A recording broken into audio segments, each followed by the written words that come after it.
From The Australian, here's what's on the front. I'm Claire Harvey. It's Thursday, May 30. Inflation has jumped for a second time, climbing to 2.6% in April. The unexpected rebound has experts worried about the government's budget spending spree, and it means no interest rate cut for a while yet. A phone has been found in the search for missing Ballarat mum Samantha Murphy. She disappeared after going for a jog, and a huge search by Victoria Police has turned up a mobile phone in a dam, close to where Ms Murphy's phone was last detected. You can read that developing story right now at theaustralian.com.au.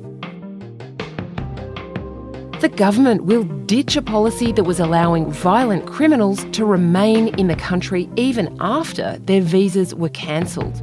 So, will the minister responsible be sacked? Stay with us.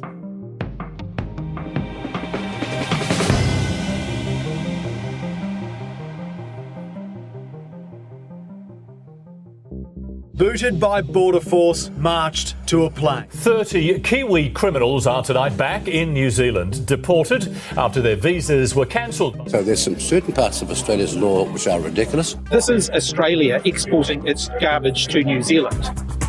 Nothing enrages New Zealanders like Australia. From this side of the Tasman, we tend to regard New Zealand with benign goodwill. It's so pretty. We love skiing in Queenstown. Everyone's so friendly.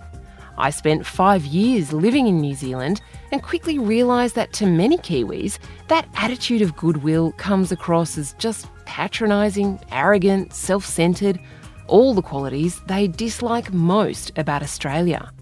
But Australia's prosperity, our golden weather and our higher wages mean we attract New Zealand migrants in their tens of thousands. They don't need to apply for visas and they don't need citizenship to access Medicare and other entitlements. But former New Zealand Prime Minister Jacinda Ardern had a huge gripe with one Australian policy in particular.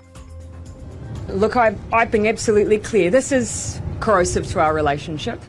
Starting with the Morrison government, Australia started deporting foreign-born criminals if they didn't have Australian citizenship. The idea was, if you're not a citizen and you commit a crime, you don't get to stay. But when Australia started sending Kiwi criminals home, Ardern and the New Zealand Labor Party turned the issue into a vote winner.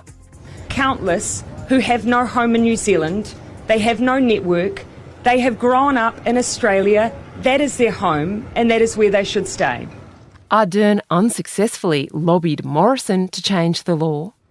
That's what the Australian policy is, and that policy is framed in Australia's national interest. But it was Anthony Albanese's government in 2023 which agreed to change the policy for all foreign citizens, not just New Zealanders. Now the issue has turned into a political nightmare here in Australia.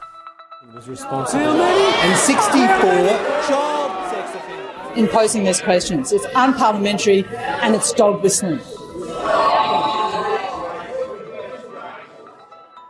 Because The Australian has revealed that new directive has allowed dozens of violent criminals, including rapists, domestic violence perpetrators and child abusers, to stay in Australia. One woman was bashed so hard that her eyelids were cut open, and terrible crimes against children.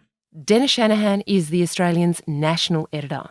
This is the hard, terrible truth, and the government has had to face this. And of course, once the public became aware of this, it has become a much greater issue. And Labor overall, over the last few months, has suffered a big fall in standing in the public eye on its ability to handle crime, law and order, and border protection. This has become a real hot-button issue for the government. Here's how it went so wrong. Immigration Minister Andrew Giles, in response to New Zealand's advocacy, issued something called Direction 99, a new guideline for the tribunal that considers visa situations, the Administrative Appeals Tribunal. Direction 99 says the tribunal must consider the depth and duration of the offender's connection to Australia as one of the factors when making its decision. Giles says he intended this to be balanced with other factors, like the seriousness of the offending. Problem is, the AAT in some cases has made decisions based mainly on the connection to Australia part, and that's seen some serious offenders allowed to stay.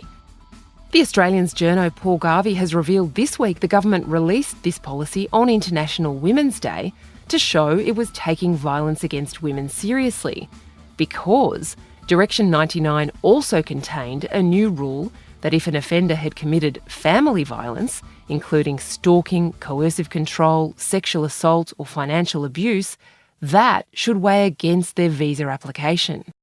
It didn't work to protect women. It didn't work to get rid of perpetrators of violence against women. It actually helped them stay. And what's more, we know from estimates committees that the Department of Immigration warned that this direction would make it easier for people who had committed offences, non-citizens, to remain in Australia on or get renewed visas or not be deported. This has been going on for close to 18 months. What's your assessment of Andrew Giles, the Minister? I think he has been inept from the beginning. He has tried to duck and weave. This is evidence of his attempting or his general reluctance to be hard on people who are asylum seekers or seeking refuge or seeking to stay in Australia. This is part and parcel of his long history as a lawyer. He has said himself in Parliament, my department didn't tell me about important decisions. And somehow he's not responsible. It's an independent tribunal. An independent tribunal acting on the actual directive he told them. You have to do this. And of course, in the end, it's all Peter Dutton's fault. And this has been the problem for Andrew Giles as Immigration Minister. He will not take responsibility. Will he have to be sacked? Well, he should be. On Wednesday, the government crumbled and dumped Direction 99, blaming the Administrative Appeals Tribunal, which it was already planning to replace, with a different body. The new directive will ensure that the protection of the committee outweighs any other considerations. Will cease. This is what we were told it did all along. So it is a complete concession of failure. It is more evidence, even more evidence, that Giles should go. Ultimately, the Prime Minister will have to do something about Giles himself, not just his directive. And by then, the damage will be even worse for the Labor government.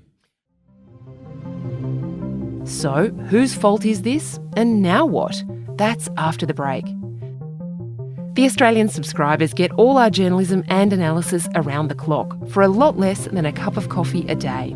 We'd love you to join us by subscribing at theaustralian.com.au. We'll be back after this break.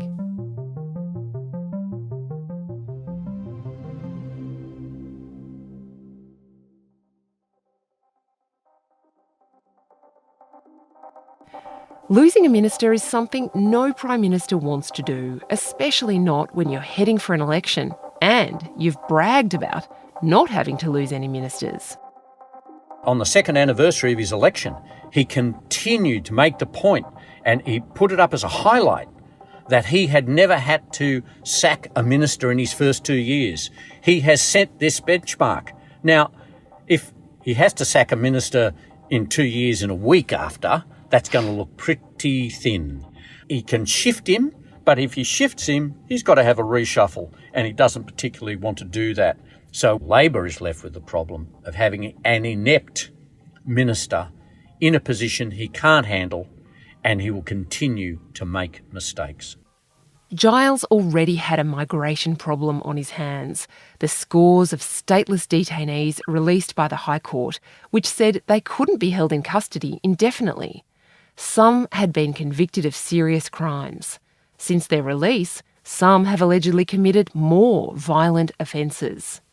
Labor has made serious mistakes over immigration and border policy now over 2 decades, Dennis. What's going on here? Well, I think part of it is because of their ideological position, a sympathy with asylum seekers and refugees, which is fair enough. But their position is such that it flavours the decisions that they make. Remember, Kevin Rudd was elected in 2007 after giving an interview with me and Paul Kelly in which he said he would turn back boats, and he didn't. That was a big failure. Then they changed temporary protection visas. Then they ended up then with even more people coming, tens of thousands of people, including more than 1,000 who drowned at sea. They do not grasp what having a tough border protection actually means, not just to Australians, but to the people trying to get here. For some, it's life and death. They do not appreciate this. Ideologically, they can't accept it, and they try to kid themselves that they can trick people, like Kevin Rudd saying, oh yes, I'll turn back boats, and then he doesn't. Like the current government saying, oh yes, we'll have these tough directives and so on. And we've also seen, of course, in the last few months, the return of people smugglers landing people on the north coast of Australia. Now, if it is as if Labor can't help itself, and the polling is showing that not just crime, but border protection is coming up as far as a major concern amongst the public. Cost of living is still the big game. That'll be the big issue through to the next election. But border protection, crime, detainees, Labor still can't do enough quickly enough to deal with it. Dennis Shanahan is The Australian's national editor. Thanks for joining us on The Front, and don't forget to check out our newest investigative podcast, Bronwyn, reported by Hedley Thomas. Check it out now at bronwynpodcast.com. That's BRONWYN podcast.com. And you can hear episodes 1 and 2 for free.